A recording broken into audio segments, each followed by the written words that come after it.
Quem foi o sorteado?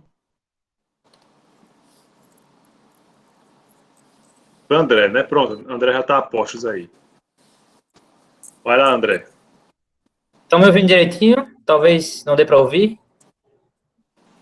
Tá dando para ouvir. Certo. Então vamos lá. Eu vou começar o trabalho, na realidade, pode passar já o slide. Eu vou começar o trabalho já pegando meio que o finalzinho aí da fala de Ângelo, né?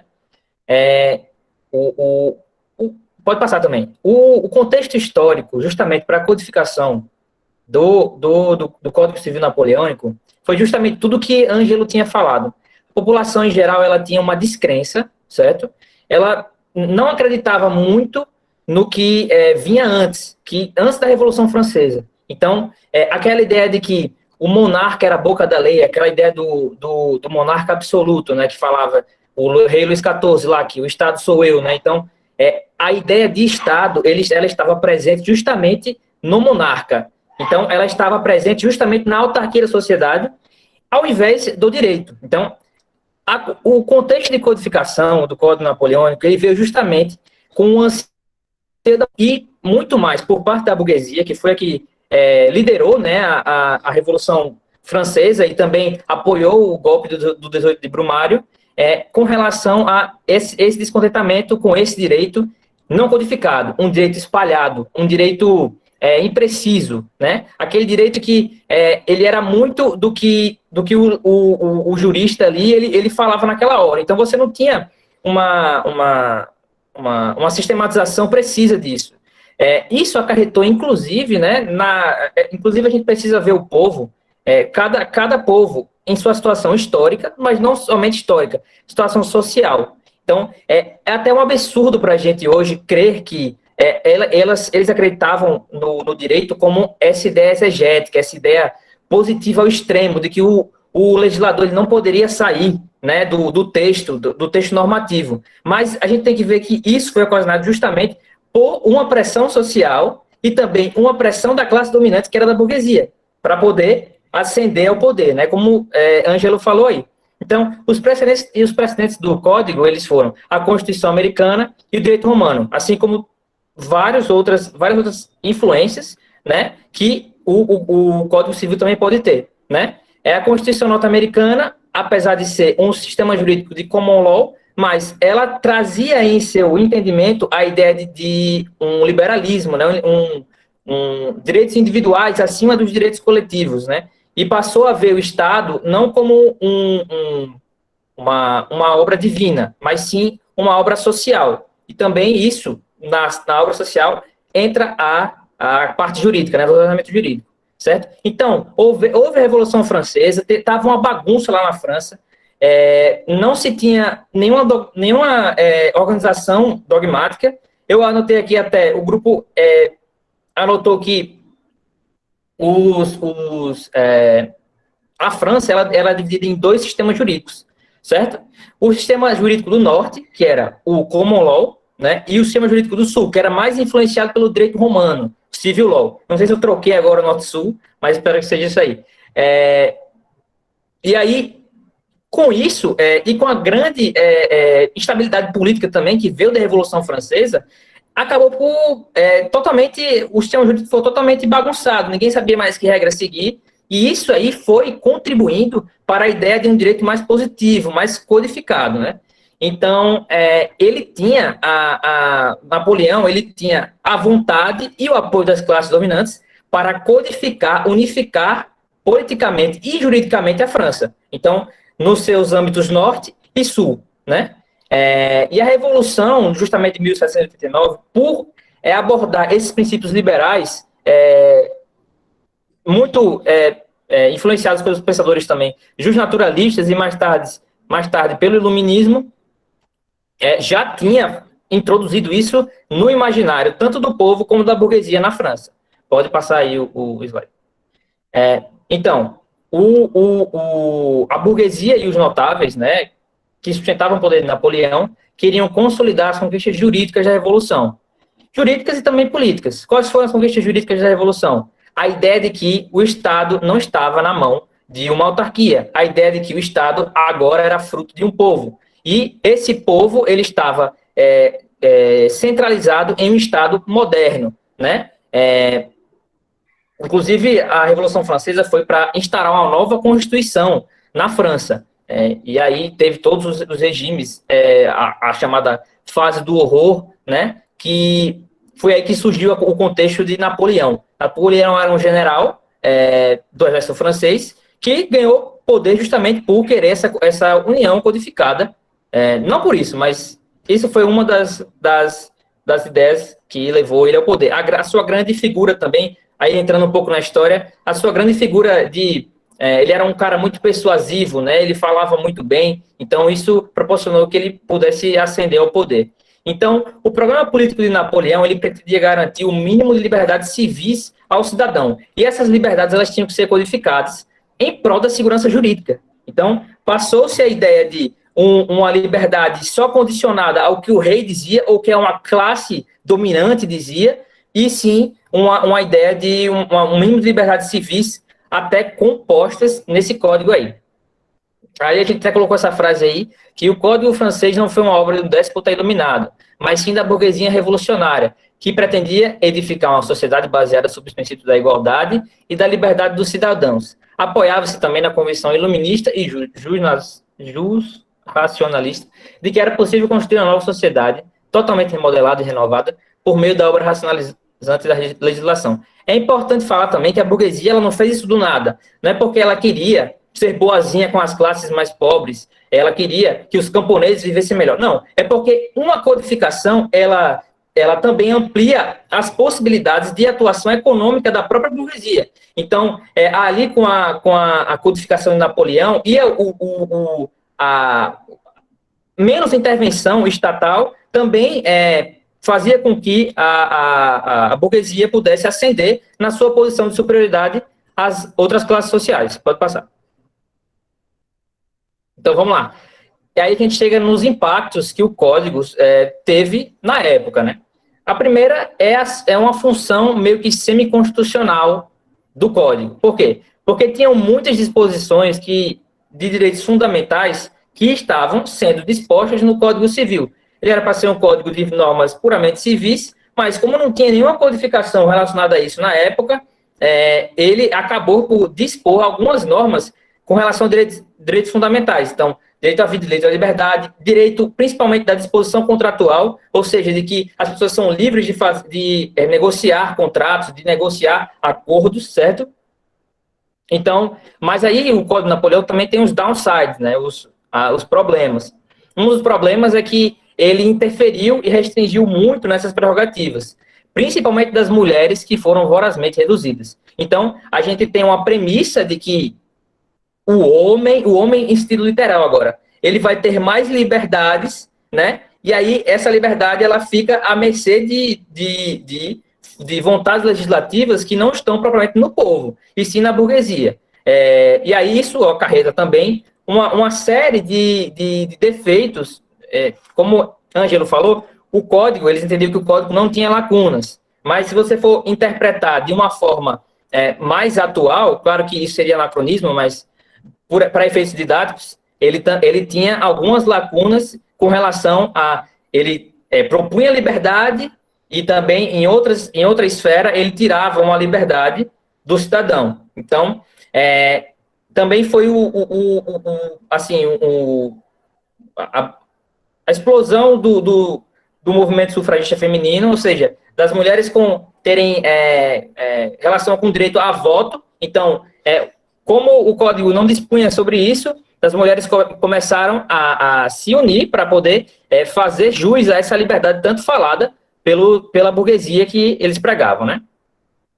E aí, outras consequências, inclusive históricas, foi que a expansão militar francesa fez com que o Código Civil napoleônico entrasse em vigor em inúmeras outras regiões. Como Napoleão, ele dominou quase a Europa inteira, então os países que foram dominados por ele, ali no leste europeu e também já na Península Ibérica, eles tiveram também grande influência desse sistema codificado napoleônico. Então, ele entrou em vigor enquanto a dominação, a expansão napoleônica se deu naquelas regiões ali.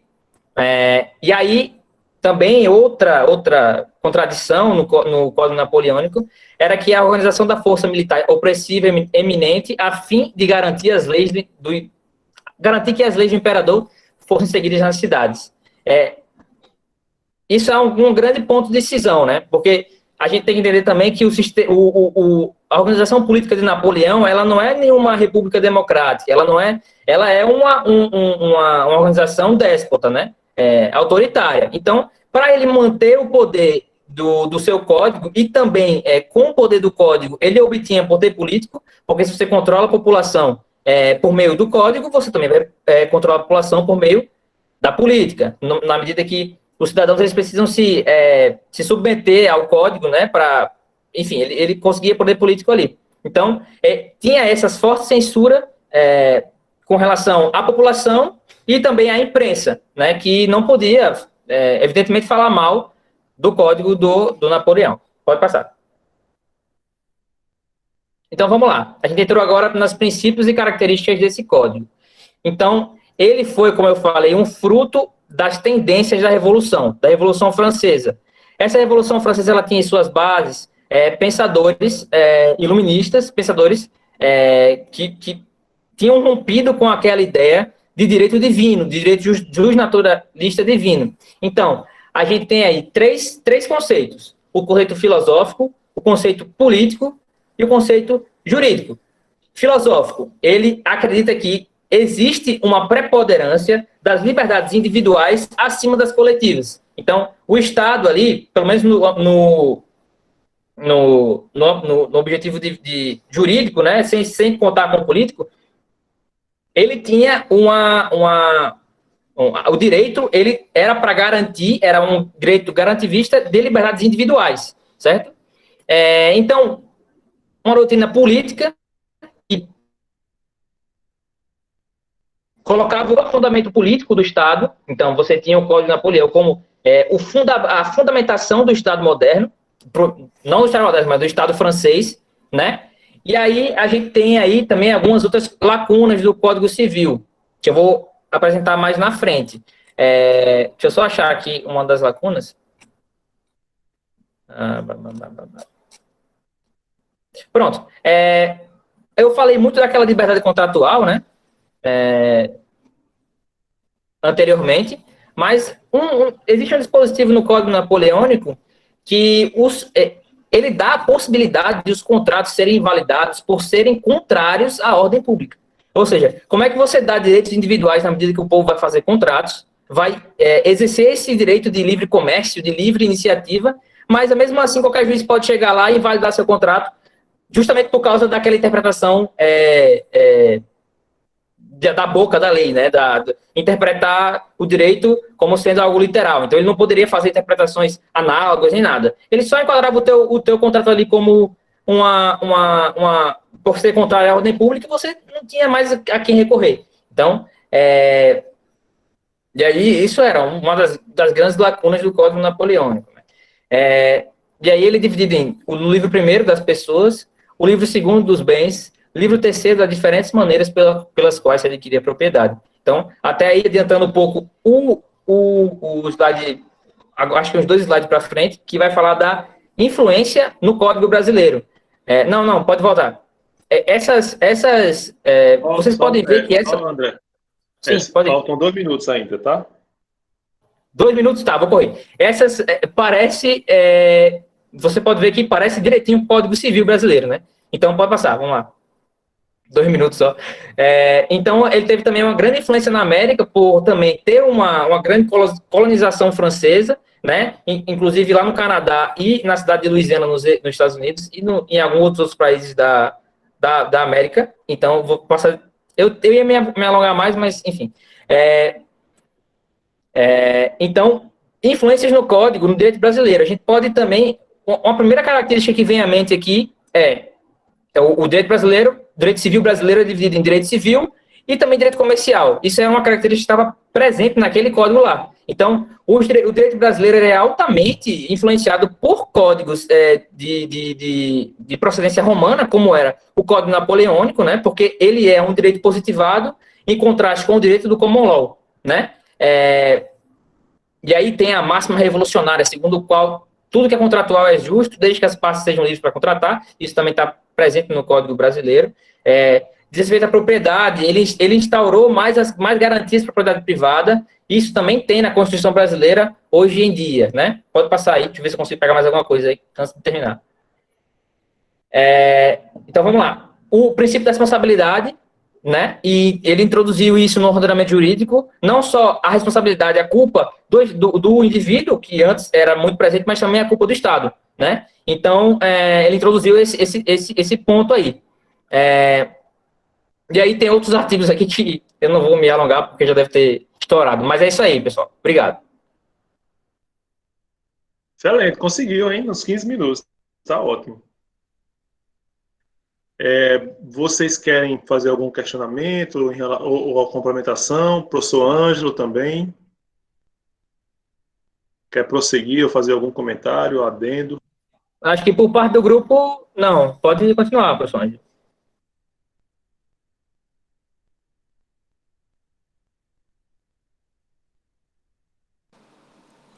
Eu estava digitando aqui meus parabéns, mas esqueci que eu ia ligar o microfone, né, para fazer isso. Parabéns aí, André. Inclusive, eu tinha deixado separado aqui, não sei se vai dar tempo de mostrar. Eu peguei um sumário, um livro com o sumário do Código Civil Napoleônico.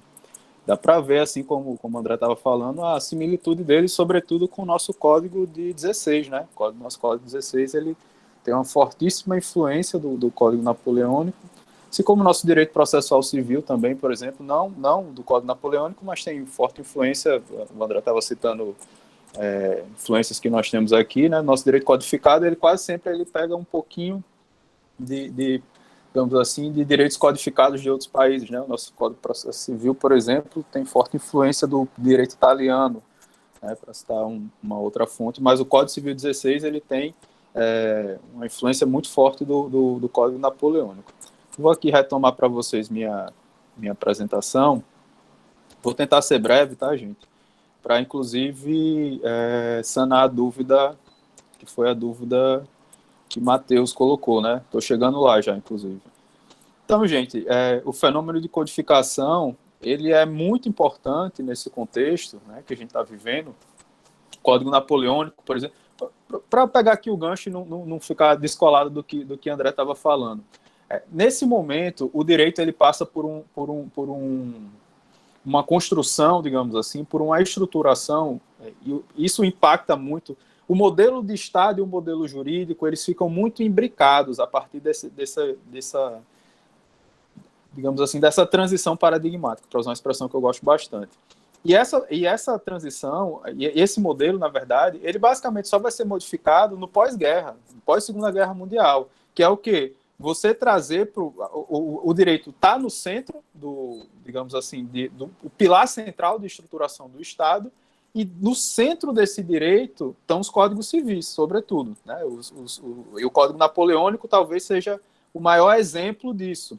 Esse paradigma, ou esse modelo, ele só muda no pós-guerra, quando existe uma substituição desses códigos, dos códigos civis, pelas constituições, né? E aí as constituições, elas passam a ser elementos centrais dos ordenamentos jurídicos, mas até então, os códigos civis, eles eram, de certa forma, elementos centrais. Então, nesse modelo de Estado de Direito, que é inaugurado principalmente com as revoluções burguesas, com as revoluções liberais, a codificação ela passa a ser um fenômeno muito importante porque ela é responsável por nos entregar aquele elemento que é o centro do centro. Ele é o carocinho ali, se a gente tem um pilar, ele está ali no meiozinho, é o sustentáculo desse pilar, já que o direito termina sendo um elemento central, né, de conformação, digamos assim, desses estados. Então, a codificação é um processo de quê? É um processo de tecnicização, certo? É um processo que ele advém da ciência jurídica. E aí, o que a gente precisa ter em mente é que quando a gente está falando em codificar um direito, a gente está falando em uniformizar esse direito e sistematizar esse direito. Eu acho que são dois elementos que são essenciais para fins de codificação. Sem unificação e sem sistematização, sem um funcionamento harmônico desse todo que é o código, a gente não consegue falar, de fato, num código nessa acepção contemporânea que nós temos hoje. Então, o Código Napoleônico ele é um código muito extenso, como o André estava falando aí para vocês. O código, por exemplo, da Prússia, e o Código da Prússia, inclusive, eu tenho um asterisco em relação a ele, porque ele, em certos momentos, se afigura muito mais como ordenações do que um código como o napoleônico mesmo, ali, que vem todo redondinho, particionado, né, as partes relativas aos contratos num canto, família num canto, aí dentro da família o divórcio, e depois a parte de sucessões e direito das coisas. Então ele não só retira, digamos assim, e especifica um ramo do direito para trabalhar na codificação desse ramo do direito, mas como ele sistematiza as normas que existem dentro desse ramo do direito, que é uma coisa que a gente não vai ver em alguns outros códigos, né, que vão surgir nesse tempo. Então, assim, é nesse contexto, inclusive, que a gente vai ver a sedimentação dos variadíssimos ramos do direito. Assim, você tem uma divisão mais clara naquilo que é Código Civil, né, naquilo que é direito civil, naquilo que é direito comercial, que hoje em dia chama de direito empresarial, de certa forma, direito penal, os direitos processuais, né, eles vão surgindo códigos específicos para essas ramificações do direito que deixa de ser visto tão somente numa totalidade, numa compilação de forma desordenada de várias normas, né? Que eu até coloquei para vocês, como dois grandes exemplos, o Código Civil Alemão de 1900, que vai substituir esse Código da Prússia, que eu estava falando, de 1794, e o Código Napoleônico de 1804 também, né? Coloquei aqui alguns exemplos para vocês de alguns códigos nesse sentido, mas aí eu chego na pergunta, até por uma questão de horário eu vou passar aqui meio batido por isso, depois eu volto para falar até porque eu vou ter umas interrogações aqui em Portugal, mas em que medida, que eu acho que essa era a pergunta de Matheus, eu tinha adiantado, acho talvez antecipado ela aqui, não sei, acho que não chegou para vocês aí o Prezi ainda, pelo menos não está aparecendo aqui na minha tela, não sei se eu perdi a conexão da minha apresentação, mas enfim. Tá normal aqui, justamente na dúvida. Então beleza. Então, de certa forma, adiantei aqui a pergunta de Matheus, no sentido de esses códigos, eles são diferentes desses códigos anteriores, ou seja, esses códigos eles são diferentes do Código de Hammurabi, do Corpus Juris Civilis, desses códigos que a gente vai mencionando na medida que a gente vai estudando história do direito, e aí eu vou dizer para vocês que sim, eles são diferentes, e aí eles são diferentes, é por isso que eu precisava falar um pouquinho de nada de teoria dos sistemas, para que vocês entendam por que ele vai se diferenciar. Porque todos esses modelos associativos que nós vimos até agora são coisas que a gente vai colocar num grande guarda-chuva que a gente chama de uma formação hierárquica pré-moderna ou pré-contemporânea. Aí vai depender do seu referencial. Ângelo, que coisa mais complicada, o que é que isso quer dizer? Aí eu vou explicar de um jeito que vai parecer mais complicado ainda. Quer dizer assim, olha, são formações societárias, né, ou formas de associação que têm problemas, entre aspas, ou que têm formas de integração social e de integração sistêmica que são completamente diferentes do que hoje a gente entende como Estado moderno, ou como direito propriamente, e assim, ou algo que o valha. E aí eu não expliquei nada, eu falei uma ruma de palavra que eu acho que não quer dizer nada para vocês. Aí, falando assim, de uma forma mais clara, não sei se eu vou conseguir aqui, vou parar o compartilhamento, deixa eu ver se eu consigo, e vou usar os meus poderes de desenhar para vocês. Vamos ver se vai aqui. Apresentar uma tela inteira. Não sei se vocês já ouviram falar em teoria dos sistemas, mas teoria dos sistemas ela é, sobretudo, preconizada por um cara, existem vários autores, né, mas talvez um dos maiores expoentes é o Niklas Luhmann. O que é que o Niklas Luhmann nos ensina? Ele diz o seguinte, olha, a sociedade é esse círculo aqui. Né? Esse aqui não é um círculo, na verdade, é uma elipse. Mas, enfim, a sociedade é esse círculo, e aqui dentro desse círculo existem vários sistemas.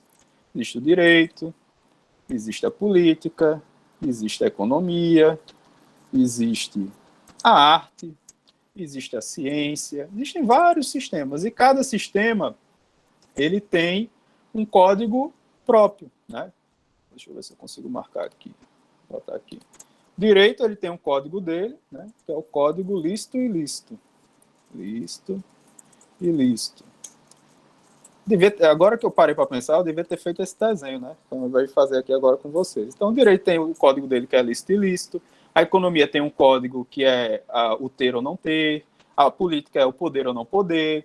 A arte tem o bonito e o feio.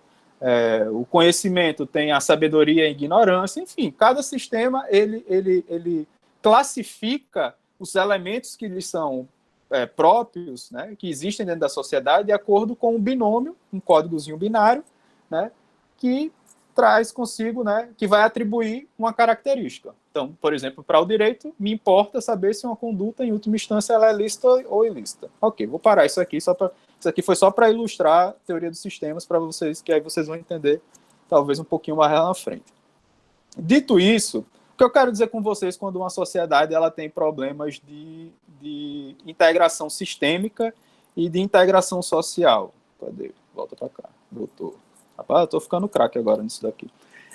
Quando eu digo para vocês que uma sociedade ela padece de problemas de integração sistêmica, eu estou dizendo para vocês o seguinte: existe uma estrutura política de dominação, certo? Sobretudo, que ela no caso das sociedades, dessas formações hierárquicas pré-modernas, elas eram pautadas por uma semântica moral e religiosa, do bem, do mal, do sagrado e do profano.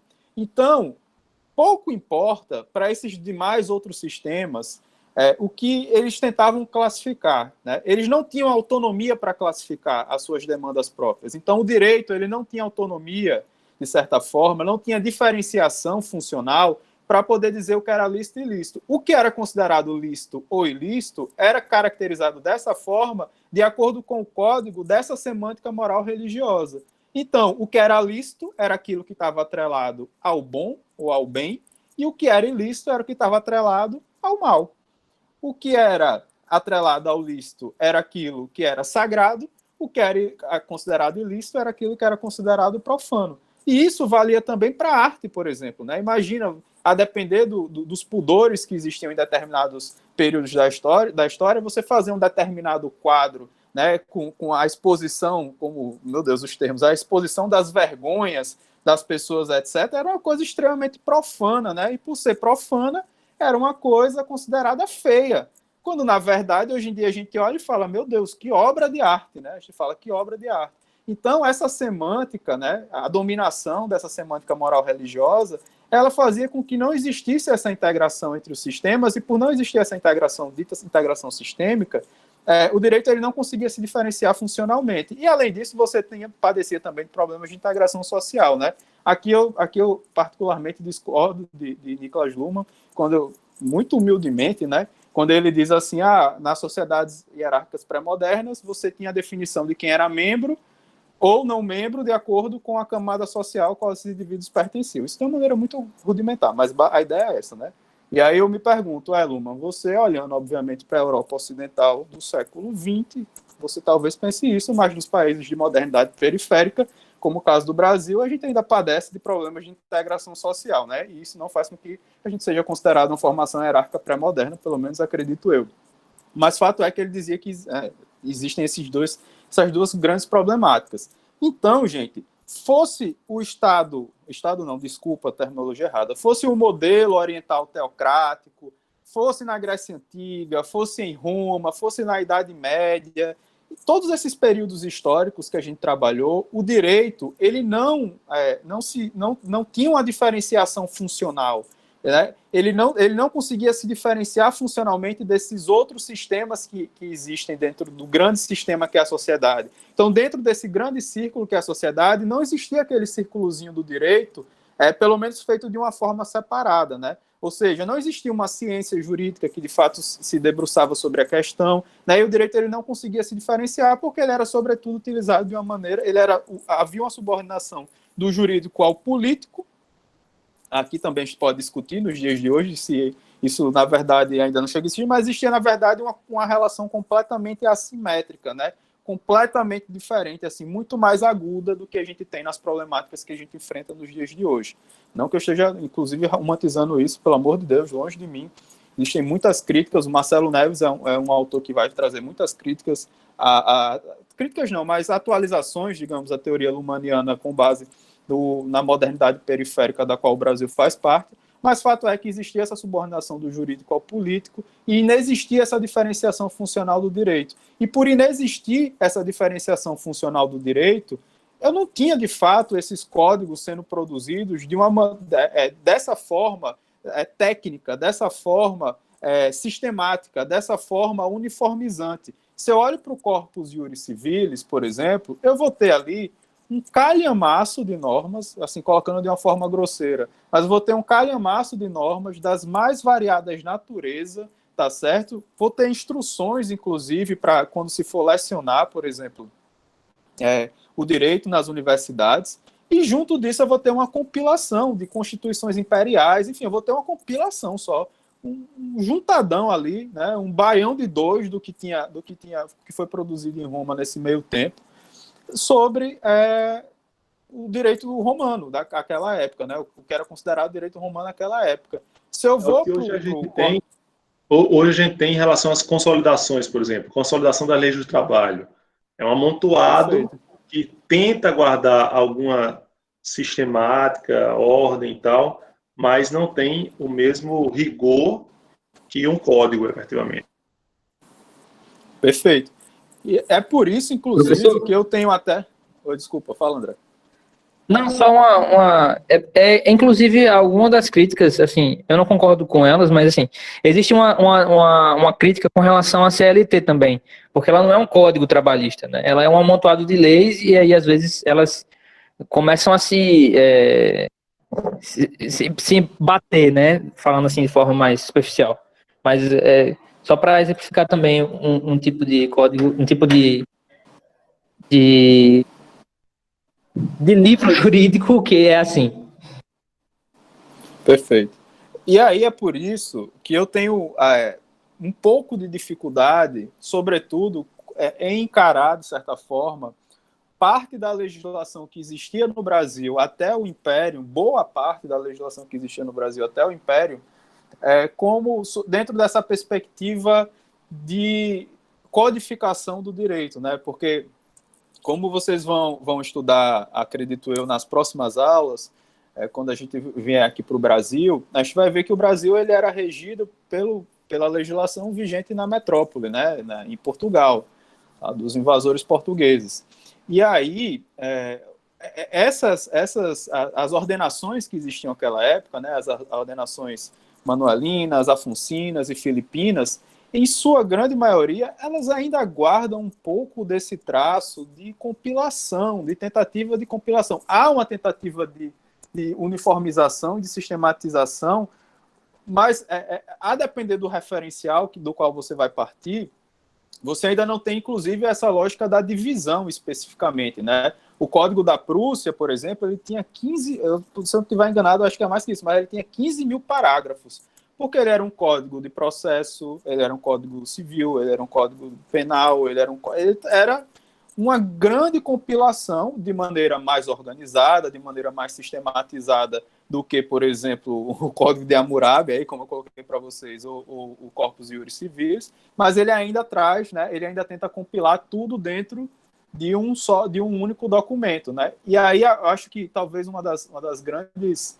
sacadas, não sei se sacadas essa é a palavra correta, mas assim, talvez o Código de Napoleão ele termine sendo utilizado como paradigma por boa parte dos livros que vocês pegam, porque ele tem, além dessa lógica da sistematização, né, e da capitulação do que vai ser trabalhado ali dentro, de forma muito ordenada, linear, construída, considerando o contexto no qual ele foi escrito, ele também traz essa lógica de divisão de matérias, da divisão da matéria, ou do ramo especificamente do direito que você ali está se propondo a trabalhar. Eu não sei se isso responde à sua pergunta, Matheus, e aí eu queria saber se, de certa forma, dá para entender em que medida esses códigos, eles, portanto, se diferenciam dos códigos que existiram anteriormente. Eu não sei se ficou claro, mas, enfim, tentei dar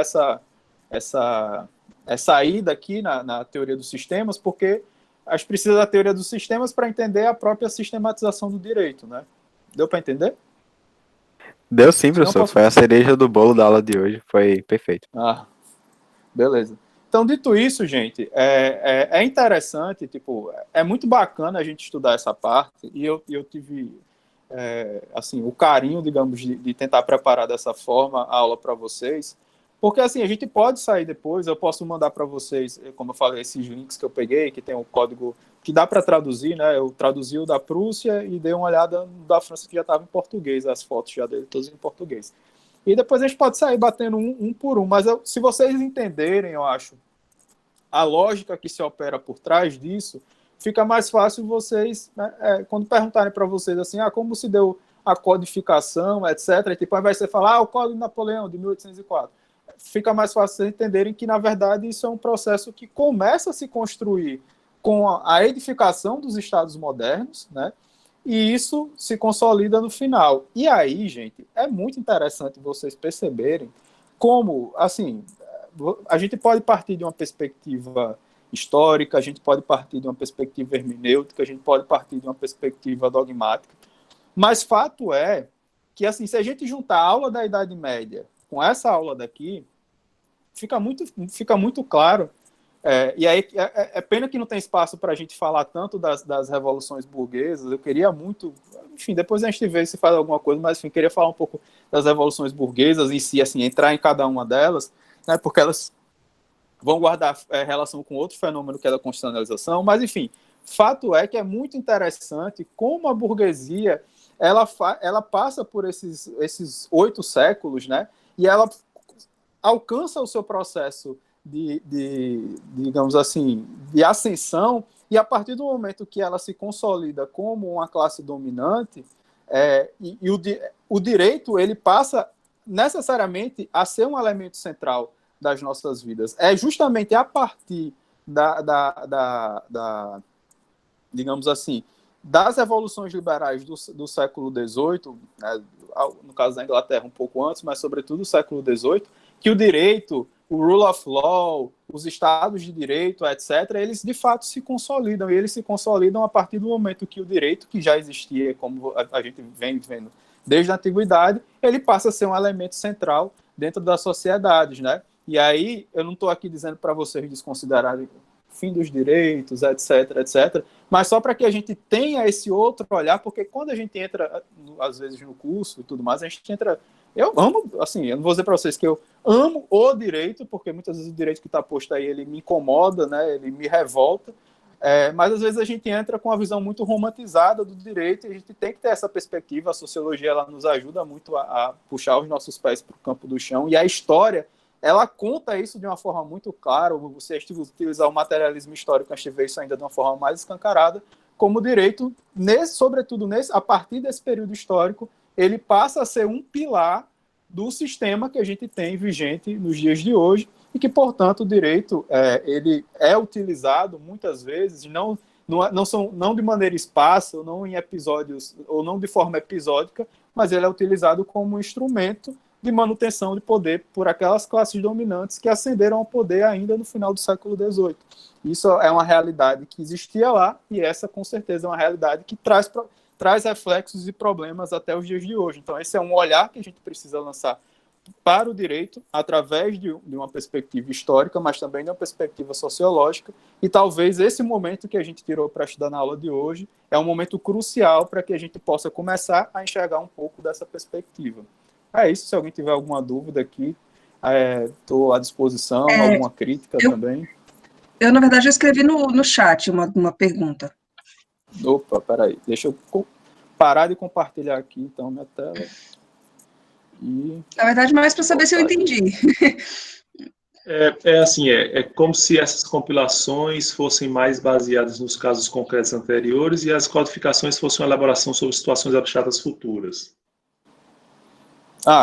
Ok, cheguei aqui agora. As compilações, elas existem de duas formas, na verdade, né? As compilações, por exemplo, os códigos mais antigos, né, os códigos da antiguidade, eu coloquei, por exemplo, o Código de Hammurabi, ele é justamente isso, né? O Código de Hammurabi, ele trabalha com questões muito, muito concretas e específicas, né? Se você construir uma casa e o teto da casa cair, eu nem lembro qual era a consequência, mas sei lá, você vai morrer, se importa você lembrar aí, você diz, mas eu realmente não lembro, mas tipo, você vai ser assassinado, seu filho vai ser apedrejado até a morte, aquelas coisas bem, né, do Código de Hammurabi.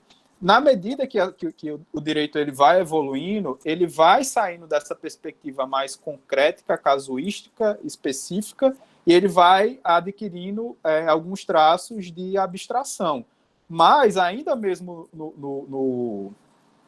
por exemplo, no Corpus Iuris Civilis, você tem normas que são normas talvez mais abstratas, como a gente viu, por exemplo, sei lá, ou no direito romano, a lei das 12 tábuas, você tem lá, assim, olha, se o fruto cair na casa do vizinho, se o fruto cair em tal terreno, a pessoa vai, ou seja, é uma previsão abstrata que existe ainda nos direitos das coisas que existem hoje em dia. Mas também existiam ali Sim, eu ia perguntar, e o common law, nesse sentido, ele não tem, não é isso? Ele realmente é como se tivesse, entenda, por favor, me perdoe a palavra, como se tivesse ficado lá atrás, no sentido de não ter essa abstração, não é isso? Só para ver se eu entendi a aula anterior direito. Né? Ou seja, ele realmente se baseia mais só nas coisas concretas. Isso, mas como a gente viu, isso não quer dizer que o common law também não se valha de leis escritas. Mas não tem muito no sentido abstrato, não é isso? Realmente é mais baseado nas coisas concretas. Mas tem abstratos também. Tudo bem, estou só tentando colocar tudo na minha cabeça. Mas não é assim. O que mais importa, o mais usual, é justamente o direito concretizado a partir da jurisprudência, né? Os costumes consolidados na jurisprudência. Tá, eu queria entender justamente isso. Então, que a maioria entende, e que aí, pronto, e aí as codificações justamente seriam, como dizer, uma tendência a maior abstração e menos nas questões concretas. Enfim. A total abstração, na verdade. Aí a codificação, o documento da codificação, ele é basicamente um documento que parte dessa perspectiva de um direito já abstrato, né? Direito fruto da ciência jurídica, fruto, justamente como acho que você colocou aí, elaboração sobre situações futuras. Não necessariamente futuras, mas situações cotidianas que podem vir a acontecer no futuro, dentro de uma perspectiva de uma dicção normativa um pouco mais aberta, entendeu? Mais casuística, e faz todo sentido, assim. E faz todo sentido com o que você estava colocando, porque realmente, se o direito passa a ser instrumento, e não apenas, né, ou seja, se ele passa a ser instrumento, vamos dizer, da burguesia, então não fazia sentido que ele simplesmente continuasse sendo um reflexo do que acontecia. Ele tem que preconizar coisas no interesse dela. Mais ou menos Perfeito. isso. Você estabelece aquelas balizas, né, dentro daqueles comportamentos que você entende que são os comportamentos aceitáveis para que você possa viver dentro dessa sociedade de acordo com esse contrato social que foi firmado, fictício, dentro dela. E essas normas, elas vêm justamente balizar. Hoje em dia, por exemplo, a gente que vive no Brasil, a gente tem aí pelo menos milhares de normas que estabelecem como a gente deve se comportar, o que a gente pode fazer, o que a gente não pode fazer, né, enfim, e coisas nesse sentido. E a gente nasce, cresce e se desenvolve dentro desse encapsulamento normativo, né, que vai, de certa forma, determinar as nossas condutas, até o nosso próprio desenvolvimento e coisas nesse sentido. Então, os códigos, eles vêm como uma forma de você sistematizar o direito, obviamente, né, tecnizar o direito e harmonizar essas variadíssimas normas que vão estabelecer aqueles padrões comportamentais esperados, digamos assim, para que se viver em sociedade e, em havendo transgressão, as sanções que eventualmente vão ser imputadas aos indivíduos que se comportarem de maneira errônea, né? Ou seja, contrários àquilo que é visto como a ordem pública ou ao que o vale. Mas, enfim, aqui já é uma discussão que entra, enfim, num plano gigantesco. Foi só uma pincelada aí, até pela Professor Ângelo. Só uma pincelada. Oi, diga, Matheus. Eu fiz uma constatação aqui, que pelo menos achei muito interessante. Dentro do contexto da hermenêutica, né, e também do Código de Napoleão, a gente estuda o artigo 4º do Código de Napoleão, que eu vou ler ele bem rapidinho, que ele diz assim: o juiz que se recusar a julgar sob o pretexto do silêncio ou da obscuridade da lei, poderá ser processado como culpável de justiça denegada. Então, assim, praticamente ele obriga, né, o juiz a tomar uma decisão, independentemente se haja ou não, né, alguma disposição positivada. E aí, coincidentemente, no nosso artigo 4º também, das leis de introdução ao direito brasileiro, vocês vêm justamente, né, dizendo que, quando a lei for omissa, o juiz deverá decidir o caso de acordo com a analogia, os costumes e os princípios gerais de direito. Então, fiquei pensando assim, se será que foi intencional, né, o mesmo tema ser tratado, por exemplo, no mesmo artigo, tanto no direito brasileiro, como também no Código de Napoleão? Assim, eu acho que foi uma influência bem visível. Eu, pelo menos, enxerguei isso, né? Não sei se é paranoia, mas eu achei bem interessante. Eu, não sei se o Morto vai falar, eu não tenho como afirmar isso, porque seria uma responsabilidade da minha Eu parte, acho que porque realmente... às vezes existem coincidências que são coincidências. Né? Não tem, eu não sei se tem, se tem uma, tipo, você escolheu o número do partido representando o calibre de um revólver. Dizem que é coincidência, mas pode não ser, né? Ainda em relação apenas para ilustrar essa dúvida de Carolina, né? Para ilustrar a existência de atos de diplomas legais, assim, de direito escrito, né, abstrato, no âmbito do common law. Muito recentemente foi editado, não apenas no Reino Unido, mas em vários países europeus, né, principalmente depois do 11 de setembro, várias leis antiterroristas. E no Reino Unido editado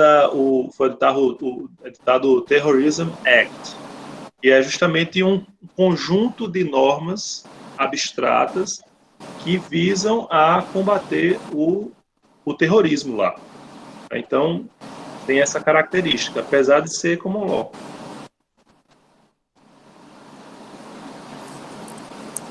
Eu acho que é isso, gente. Da minha parte, pelo menos. Eu não sei se eu respondi a contento as dúvidas.